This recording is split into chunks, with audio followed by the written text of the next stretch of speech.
As was my custom, I parked the flashy red sports car right in front of the entrance to Alexander's shop, stepping out with an air of practiced arrogance. I slammed the door shut and strutted inside, ignoring the curious glances from passers-by who wondered why such an expensive vehicle was parked in this particular neighborhood. "Where is your boss?" I asked one of the employees near the front desk, my voice carrying the weight of someone used to being obeyed.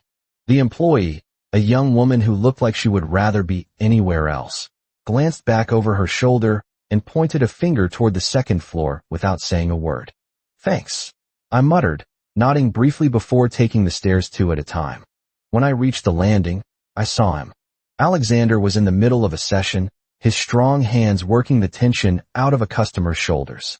He was simultaneously instructing a new employee on the proper technique, his voice low and steady. I slowed my pace, allowing myself a moment to just watch him. He was wearing a black baseball cap pulled low, a plain white t-shirt that hugged his broad chest, and a pair of ripped jeans. He looked exactly the same as he had in high school, timeless, stoic, and devastatingly handsome. We had been together for years now. I genuinely loved him, more than I had ever admitted to anyone, perhaps even to myself. And I knew, with a painful certainty, that he genuinely detested me. Now, however, was the time to give him back his freedom. Perhaps my gaze was too intense, burning into the back of his neck, because he looked up a second later, his eyes locking onto mine. Alexander stopped his movements, said a few quiet words to the employee beside him, and then walked toward me. His expression was unreadable, as always. "Why are you here?" Alexander asked, his voice cold. The black brim of his hat cast a shadow over the upper half of his face, hiding his eyes, but I knew they were narrowing at the sight of me. I looked up at him, subconsciously rubbing my nose to hide my nervousness. "Can't I just stop by and see you?" I asked, trying to keep my tone light. His dark, obsidian eyes stared fixedly at me. "Is there something specific you need?"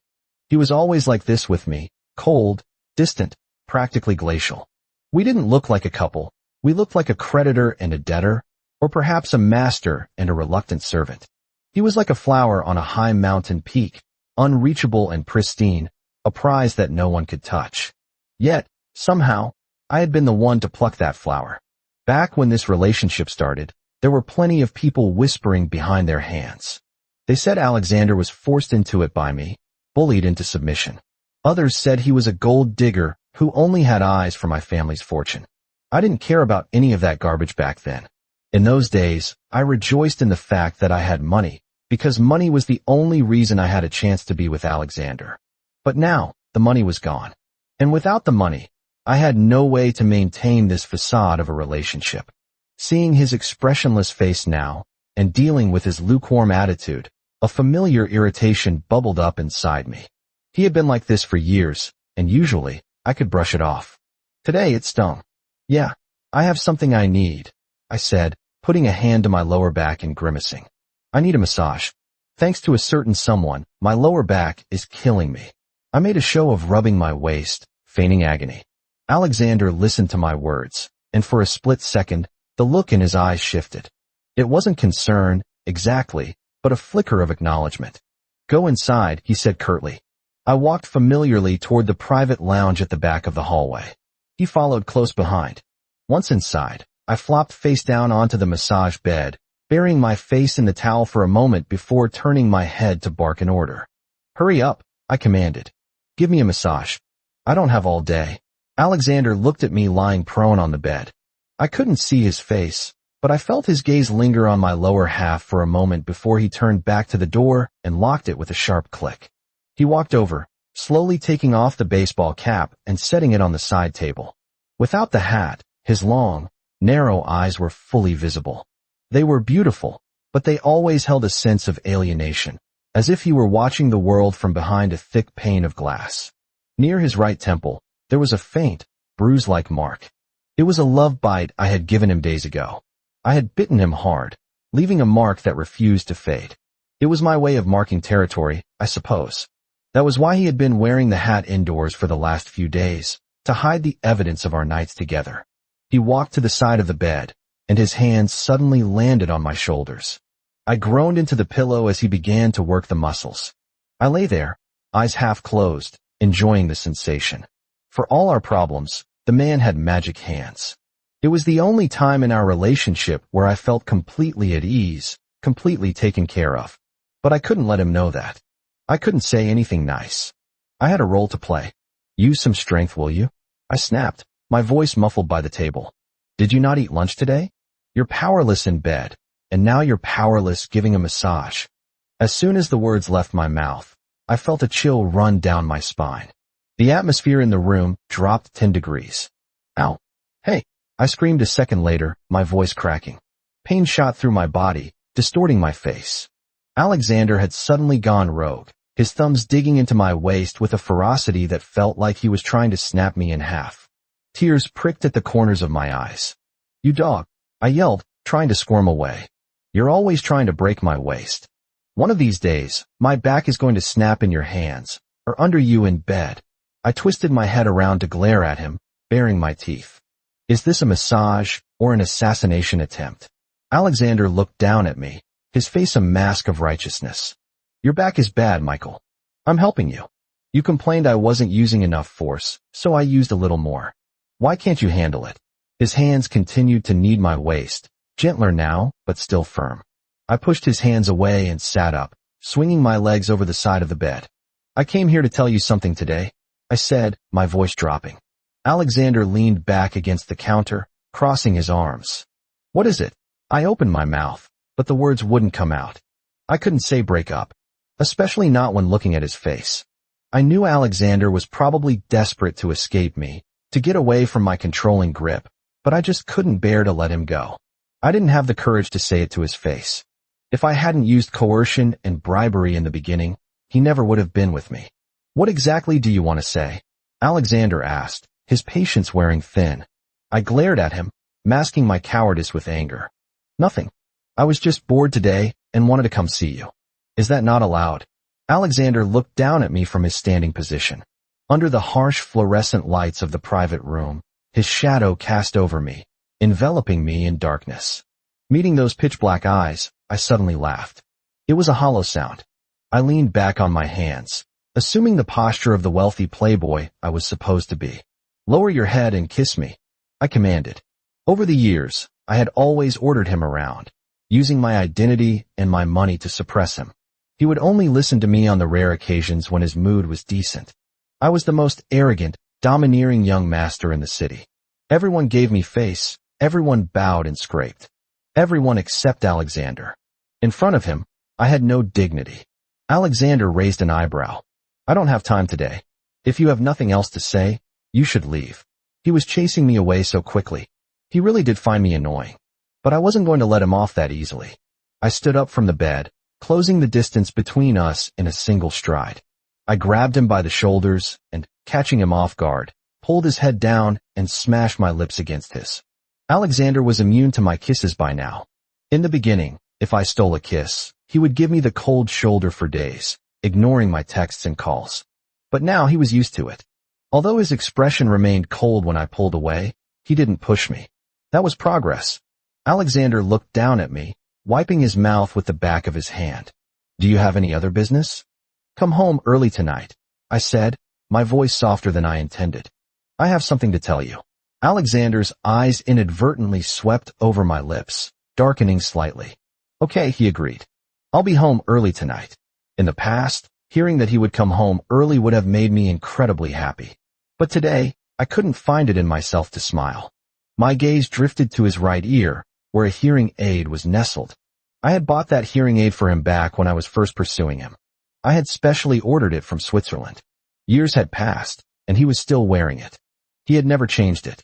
The man was frugal to a fault. Unless something was completely broken, he would never replace it. You should change that hearing aid, I said quietly. The performance of that model can't keep up anymore. It'll affect your hearing.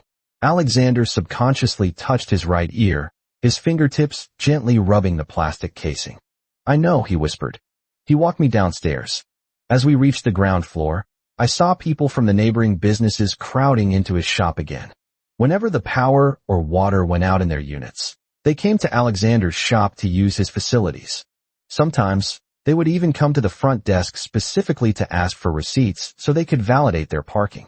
This was the most prosperous part of the city. The parking fees were exorbitant. I always parked directly in front of his store, not for convenience, but simply to show off my car. Look at them, I muttered under my breath. Can't afford to live, huh? Coming here to take advantage of everything. Just because you're easy to talk to, they walk all over you. I complained to him. There's maintenance going on nearby, Alexander explained calmly. What does maintenance have to do with you? I shot back. You didn't cause the power outage. And the residents from the nearby apartments, coming here to validate parking? Do you owe them something? They are all potential customers, Alexander said, his tone flat. He didn't argue further, just silently walked me to the door. I got into my car and drove away, aimlessly wandering the city streets.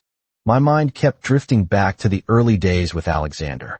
I remembered clearly the first time I saw him. He was playing basketball on the school playground. He was drenched in sunlight, dazzling and bright.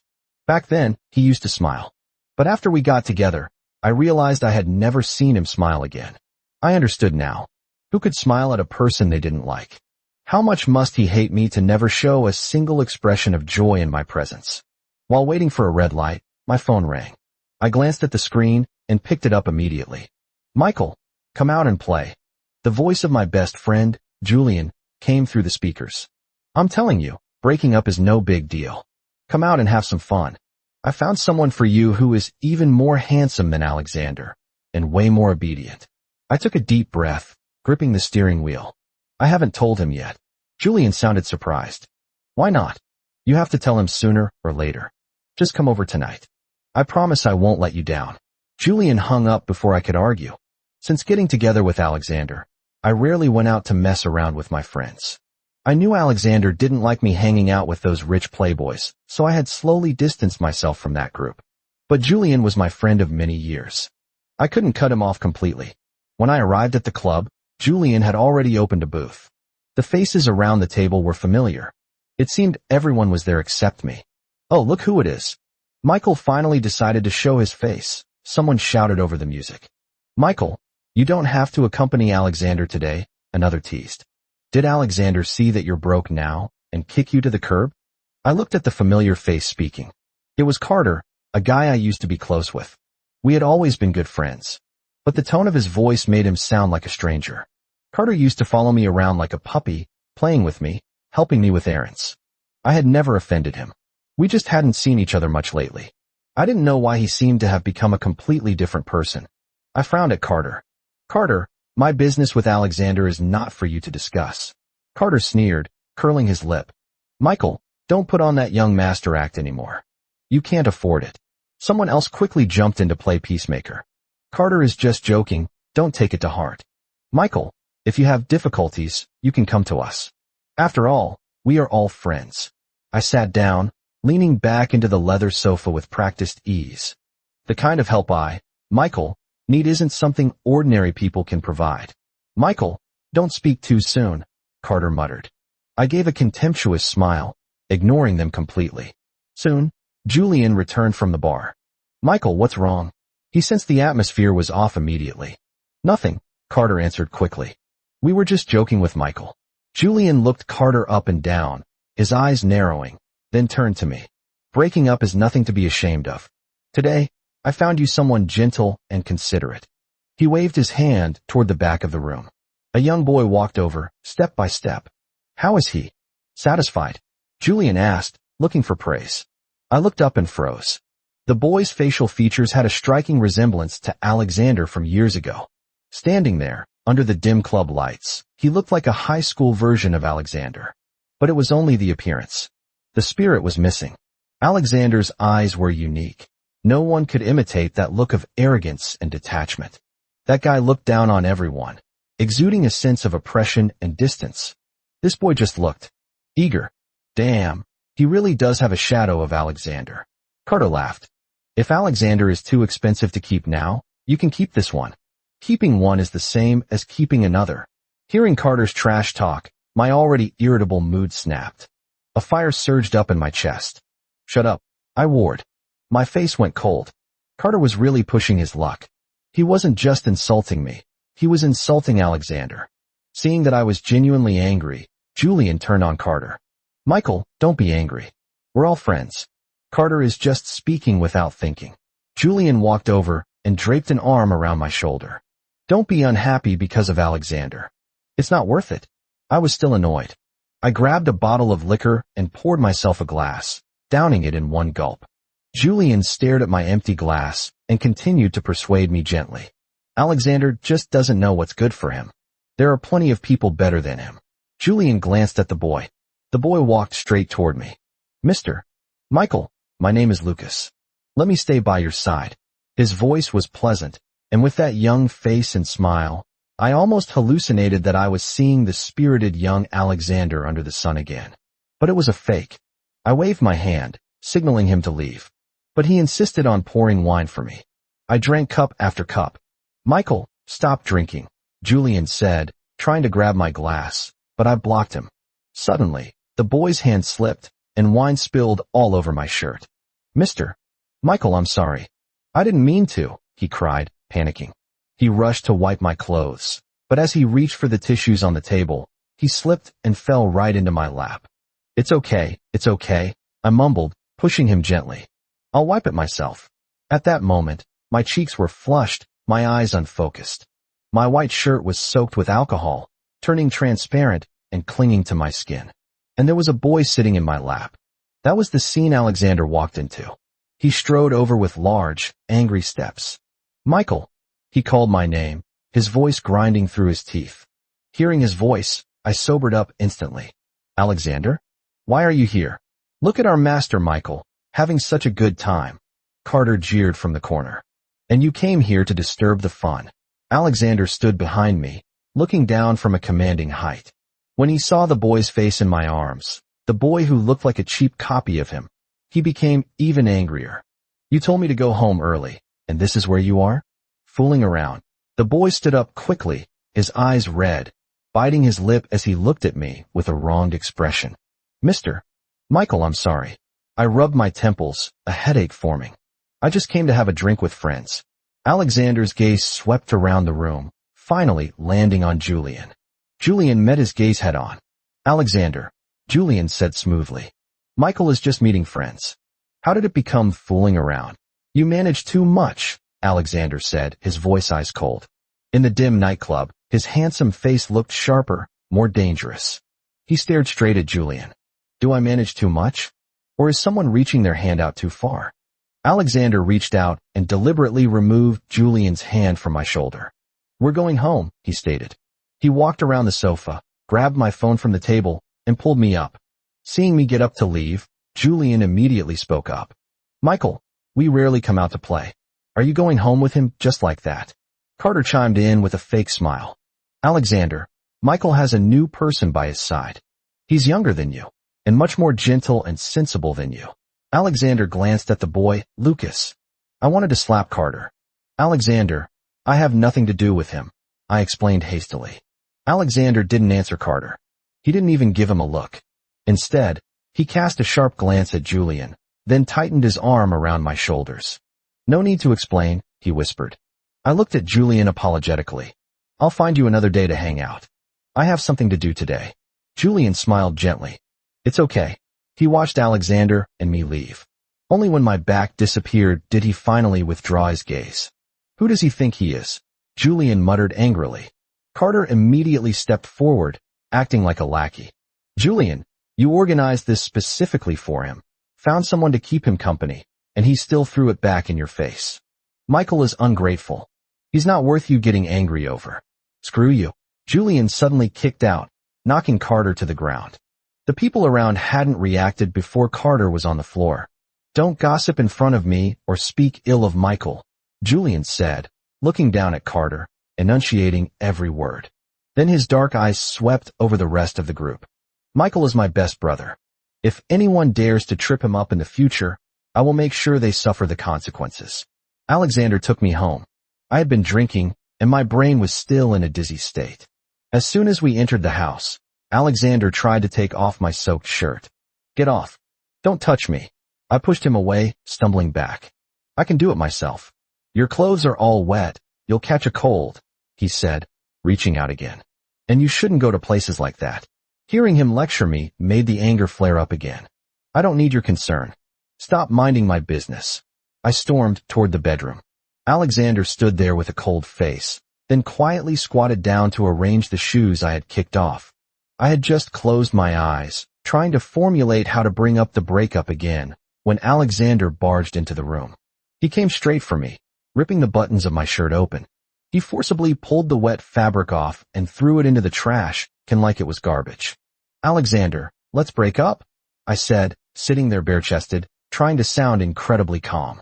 Alexander's face remained that eternal mask of indifference. You told me to come home early today, just to say this? He asked. Did you fall for that kid who is younger than me? I remained silent. Not explaining was equivalent to admitting it. Alexander silently clenched his fists. Why? He asked, his voice devoid of emotion. No reason. I just want to break up with you now. I didn't want to explain too much. I had seen enough of the cold warmth of humanity.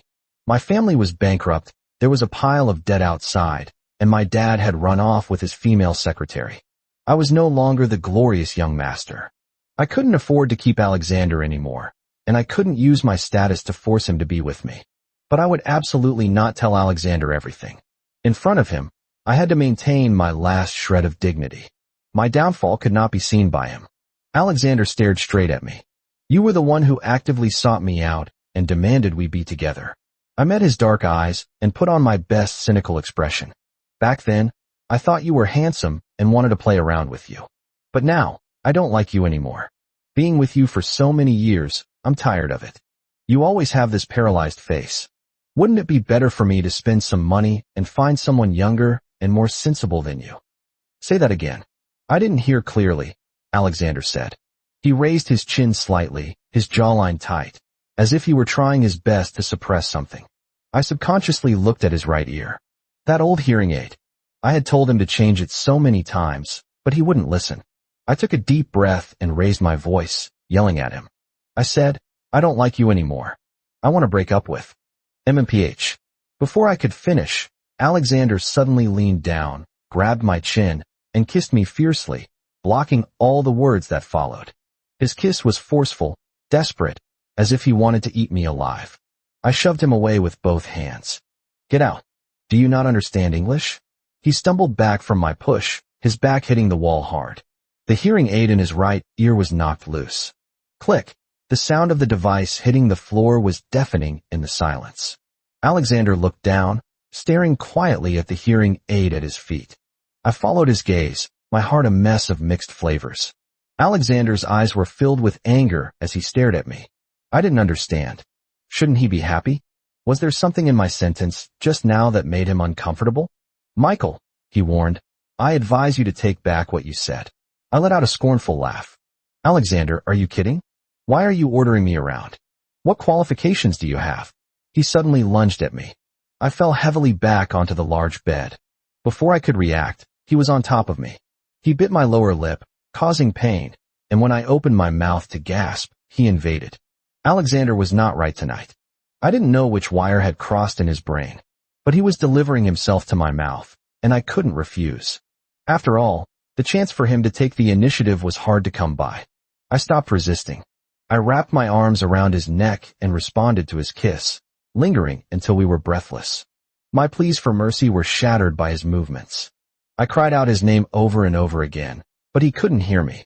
His dark eyes watched me, working harder, as if he wanted to kill me with pleasure. I held him, tears falling from the corners of my eyes. Finally, I bit his shoulder, tasting the metallic tang of blood. This dog. No matter how loud I screamed, he couldn't hear. So, I lowered my voice to a whisper, speaking into the ear I thought was deaf. Alexander, I can't bear to leave you. Thinking that this would be our last time, I couldn't help but feel a crushing sadness. I became more active, more passionate, wishing I could melt into his body in this moment. Alexander, husband, I really love you so much. I sobbed softly into his ear. The man above me suddenly froze. My heart jumped into my throat. I clutched his shoulders, holding my breath. A second later, he continued moving, and I let out a sigh of relief. The hearing aid had fallen during the struggle. He definitely couldn't hear. When he paused just now, my heart nearly stopped. If he had heard that, I would have died of embarrassment. Alexander had extraordinary energy that night. He tossed me around until I passed out. I slept until noon the next day. My whole body was covered in marks.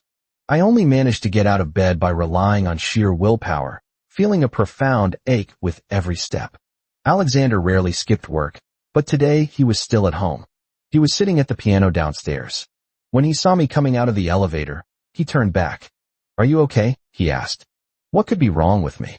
I widened my eyes, forcing my bravado. "You were terrible last night. I advise you to exercise more." Alexander smiled. It was a genuine smile. Then, he elegantly raised his hands and began to play. The melody was the classic Ballade pour Adeline. I didn't understand piano, nor could I play. The piano in the living room cost millions, but I had only bought it for decoration, to show off. I could feel that Alexander was very happy today. It was rare to see him smile.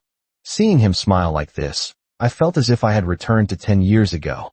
It seemed he had lived very repressively by my side. I told him we were breaking up, and he was actually this happy. "I didn't expect you to play the piano," I said, walking over slowly and leaning against the instrument. "Just a little bit," Alexander said, the corners of his lips curling up as he continued to play. He was really happy because he finally knew he was free. Listening to the music, I began to feel melancholy. A wedding in a dream. Alexander and I couldn't even get married in a dream. "I'm not going to the shop today," Alexander said cheerfully. "Let's go to the mall later. I want to buy you a gift. For so many years, I have been worried and melancholy, but you gave me the correct answer. Breaking up and buying a gift to thank me? Was it necessary?" I couldn't smile at all. Alexander saw my awkward expression, stood up, and patted my head. I went to the mall with him anyway. Walking beside him, I had a bitter look on my face. "Are you still uncomfortable?" he asked suddenly. "Which eye sees me uncomfortable?" I shouted, feeling like he had poked a sore spot. "I am very comfortable. I am also very happy today. Rest assured, I am happier than you." Alexander was stunned, confused by my yelling, but then he smiled again. "As long as you are happy." I was in no mood to shop. Suddenly, near the escalators, I saw a familiar figure. I stared straight at him. "What's wrong? See someone you know?" Alexander asked. "Someone very familiar." I strode toward the elevator. "Hello," I called out to the familiar face. "I didn't expect to meet you here." Tyler looked at me, stunned for a few seconds.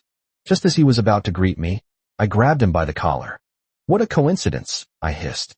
"You son of a bitch." I punched him squarely in the face. Tyler saw stars, his head snapping to the side, blood trickling from the corner of his mouth. Tyler, this animal, was a notorious figure in our high school. A famous bully. I had no grievances with him originally, and he didn't dare provoke me. But he collected protection fees outside the school, specifically bullying honest students. His racket had reached Alexander. Alexander's family was poor and couldn't pay, so Tyler took people to beat him up. I still remembered the scene of Alexander being blocked in the toilet, surrounded by Tyler and his goons. Because Alexander couldn't hear well, Tyler insulted him, calling him a deaf mute, and even stepped on Alexander's hearing aid until it shattered. Someone had run to tell me. I stopped Tyler's atrocities. Alexander was covered in injuries, his hearing aid broken, unable to hear anything, helplessly covering his ears. That was when I went to Switzerland to buy him the new one. As for Tyler, he transferred schools shortly after for unknown reasons and never appeared again. I wanted revenge, but I couldn't find him. Today, I finally bumped into this dog. I was already in a bad mood, so I would use him to vent. "I'm going to kill you today, you bastard." I raised my fist again, but a hand caught my wrist from behind. It was Alexander. "Michael, don't do this," Alexander said, looking at Tyler but holding me back. I was furious. "He bullied you back then. I'm going to beat him up now." Alexander frowned. "It's all in the past." "How can it be in the past? Did you forget how he bullied you?" Seeing Alexander's attitude made me angry. Tyler saw Alexander and mumbled a quick, "I'm sorry." "Forget it," Alexander said, pulling me away. But the thought of Alexander being bullied by this trash made me want to beat Tyler to a pulp. Seeing me getting more and more agitated, Alexander simply picked me up and walked in the other direction. Tyler covered his face and turned to leave. I struggled desperately, but my body was dragged further and further away. I could only curse at his retreating back. "Tyler, you scumbag." You only know how to bully honest people. Just you wait. Meeting Tyler ruined the mood. I didn't speak to Alexander for the rest of the time we were out, or when we got home. My dad still wouldn't answer my calls. The family group and assets were sold, but there was still a pile of external debt. Now those creditors were looking for me. My dad had run away with his secretary, leaving me to face the mess. The phone line was busy, then turned off directly. I knew he wouldn't care about me, but I didn't expect him to be this heartless. Alexander saw me pacing anxiously with the phone. Who are you calling? No one. Just my dad. I thought about it and decided I had to draw a clear line with Alexander.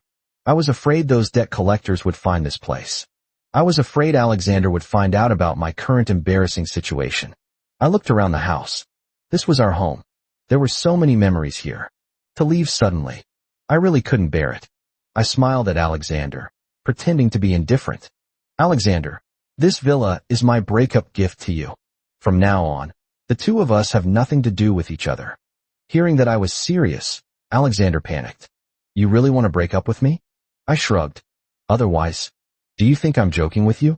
Alexander's face was dark, his voice hoarse as he spat out one word. Reason. You saw it. I have a new love. Younger than you, more obedient than you.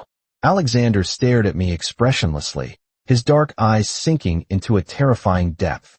I think you should tell me the truth. He didn't believe I would like that little boy from yesterday. I smiled contemptuously. I really thought Alexander was reluctant to let me go, but I knew him too well. He wasn't reluctant. He just wanted a correct answer. Think what you want.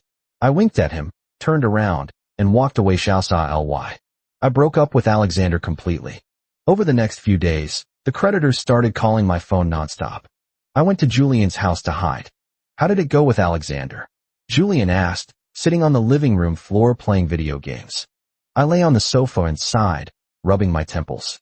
How else? We broke up. I gave him the villa. Damn, are you crazy? Julian dropped the controller. Is your brain okay? In this situation, you still gave him the villa? Selling the villa would get you some money to last a while.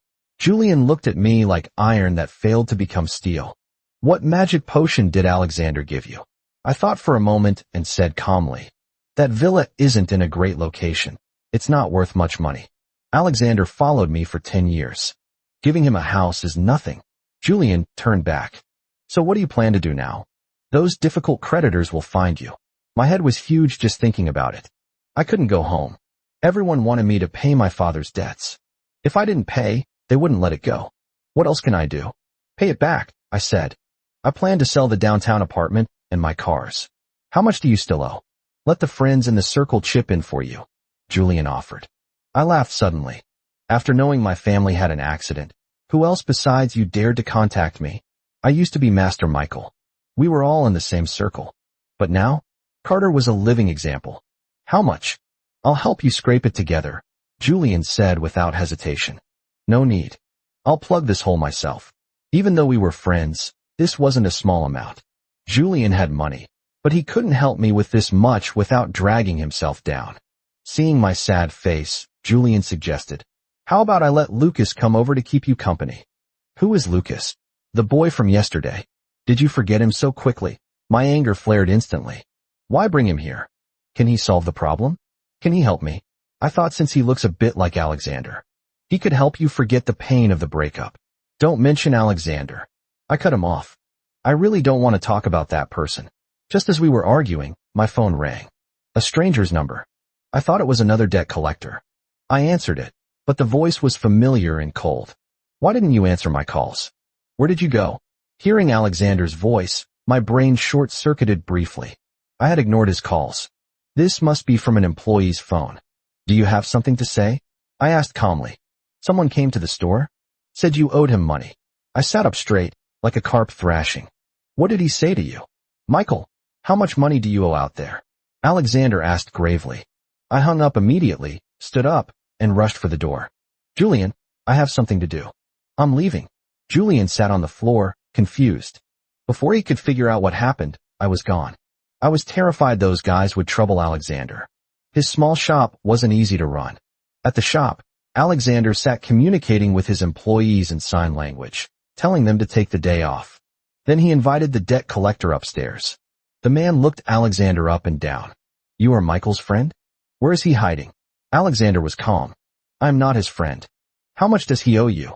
I can pay for him. The collector was surprised it was this easy. My share isn't much. Just 20 million. Alexander's face went cold. Asterisk your asterisk share? Besides you, he owes others. You're his friend, and you don't know his family went bankrupt? His dad owes a mountain of debt. Father's debt is paid by the son. His dad ran, so he can't run. We're all looking for him. Alexander's expression didn't change. I am not his friend, he said solemnly. I am his boyfriend. The collector's eyes widened. Boyfriend? Roughly how much does he owe in total? That I don't know. But it should be a lot. After the man left with his check, Alexander used the shop's landline to make a call. Trouble you to calculate all the assets under my name. He had just hung up when I burst into the shop. It was quiet. No employees. Alexander. Alexander. I shouted. I'm here, he said, appearing at the top of the stairs. Seeing he was safe, I breathed a sigh of relief. Are you okay? Did anyone cause trouble? Alexander looked down at me. How much do you still owe? I looked up at him, forcing a smile. Not much. I'll pay it back in a few days. Don't worry, I'll solve it. It won't involve you. Seeing me still lying, Alexander narrowed his eyes and walked down step by step. Your family is bankrupt. You owe so much money. Even your dad ran away. Can you really pay it off yourself? His tone was cold. My smile vanished. My last mask was torn off. You know? I lowered my head. No more arrogance. Alexander, in my current situation, I really can't afford to keep you anymore. Let's part on good terms. Alexander reached out and touched my face. Are we just in a keeping relationship? You love me so much, yet you want to break up with me painfully just because you don't want to drag me down. I understand all this. Michael, let's not break up. We'll think of a way to pay the money together. Hearing him talk this nonsense made me angry. I slapped his hand away. What bullshit are you talking? Who loves you? Don't flatter yourself. Back then I saw you were pitiful and you happened to be my type. So I kept you. I'm telling you, even if this young master is down and out, it's not your turn to pity me.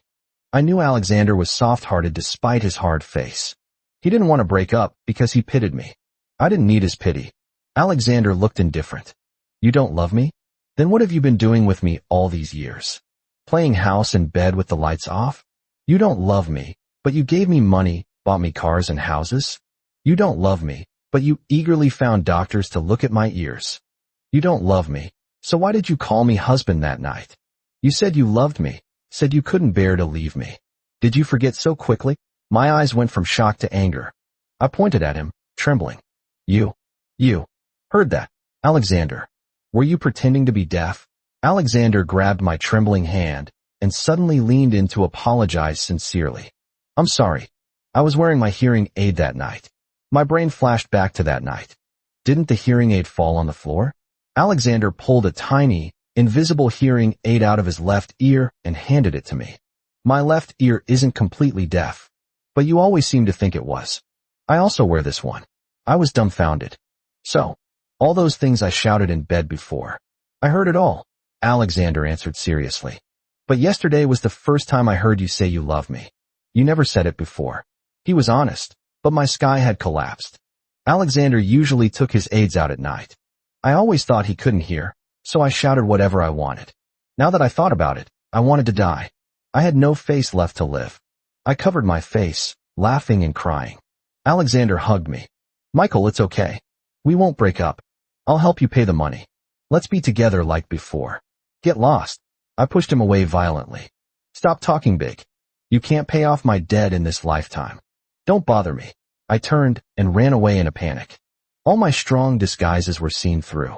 A few days later, while I was drinking alone at Julian's, Julian called out to me. Michael, someone paid off your debt. All of it. $250 million. Someone paid it all off in 3 days. I rubbed my ears, suspecting auditory hallucinations from the alcohol. What did you say? Someone paid your debt. I put down the glass, instantly sober. Who? Julian gritted his teeth. Alexander. I was stunned. Where did he get that kind of money? Alexander has been lying to you from the beginning. I investigated him. Guess what? That entire commercial street where his shop is, and the high-end residential area nearby, it's all under his name. You're kidding, right? This sounded ridiculous. Since I met him, his family was poor. He had no relatives. Life was hard. I sponsored his school fees. I checked. He just took out $300 million to pay your debt. I clenched the phone. I wasn't thinking about the debt. I was thinking, he lied to me.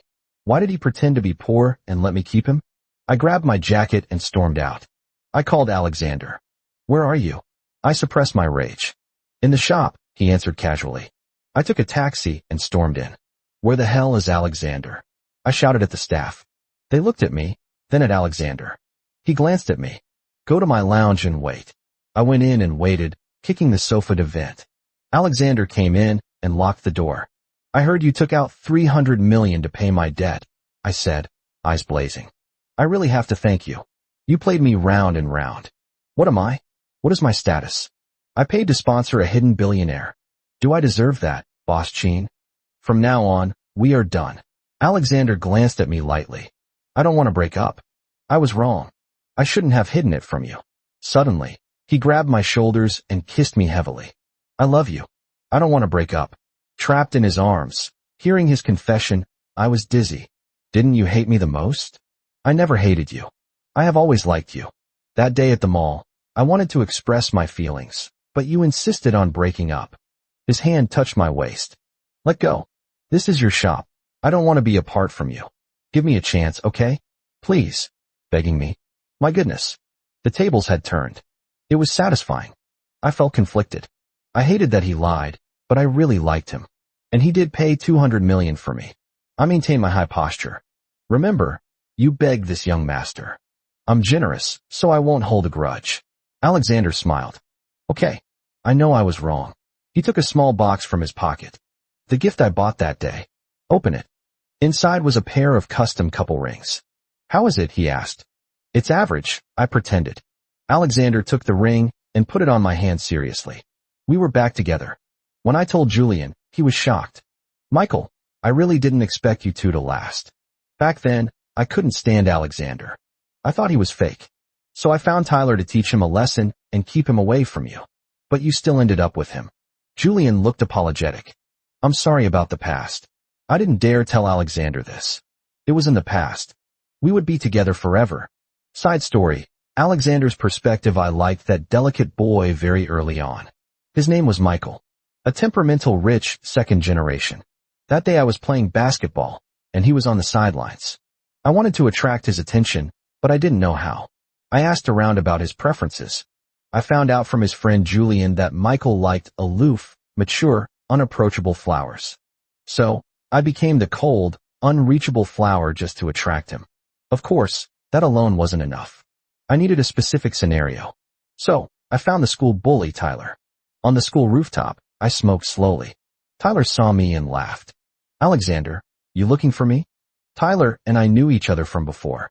I have a favor to ask, I said, tossing him a pack of cigarettes. Bully me. Tyler was stunned. You joking? I explained my plan. After it's done, I'll give you $5,000. Tyler's eyes lit up.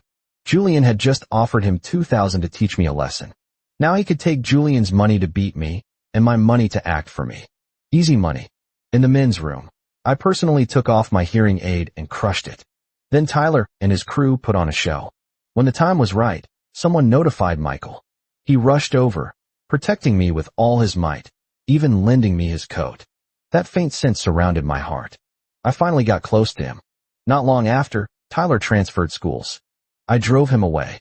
I'm good at burning bridges. I couldn't risk him slipping up. Every day with Michael was happy, but when I saw him getting close to others, I became cold to make him focus on me. It worked. Everything was fine until he suddenly wanted to break up. I was terrified. I didn't know what I did wrong. I refused to leave.